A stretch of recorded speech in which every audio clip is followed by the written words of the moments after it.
اعوذ باللہ من الشیطان الرجیم بسم اللہ الرحمن الرحیم الحمد للہ رب العالمین ثم الصلاۃ والسلام سیدنا و نبینا و مولانا ابی القاسم محمد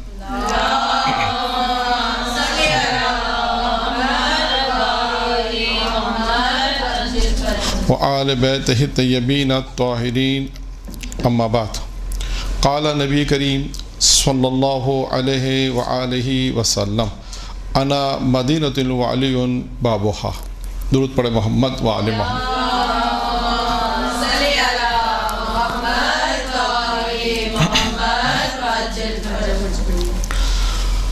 آج کا بابرکت دن ہے اور سب سے پہلے تمام مومنین مومنات کو بالخصوص ہم اپنے زمانے کے امام کو آج کے دن مولانا امیر المومنین علیہ السلام کی ولادت بسعادت مبارکباد پیش کرتے ہیں اور اس کے بعد اپنے درس کا آغاز کرتے ہیں.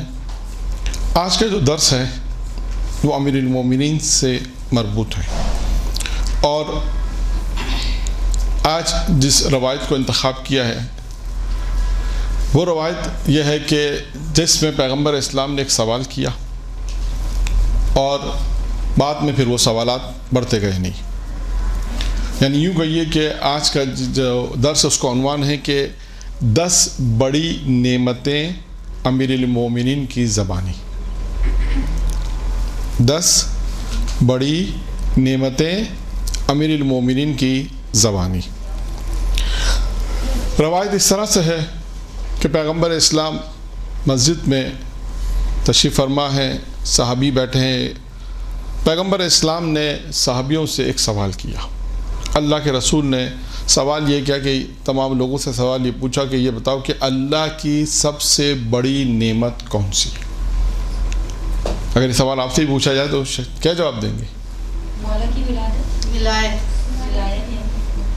نہیں، پیغمبر اسلام ابھی ان لوگوں سے پوچھ رہے ہیں کہ شاید اس وقت البتہ امیر المومنین موجود ہیں، یعنی شاید ہو سکتا ہے کہ صریحاً اس وقت ولایت کا اعلان، کیونکہ غدیر سے پہلے کا واقعہ یہ. البتہ پہلے بھی پیغمبر اسلام نے اپنی زندگی میں کئی ایسے مواقع ہیں جہاں پر امیر المومنین کی معرفی کرائی ہے اور کئی دفعہ بھی کہا کہ یہ امیر المومنین کا تعارف بھی کرایا کہ یہ تمہارا مولا ہے. دین پر اسلام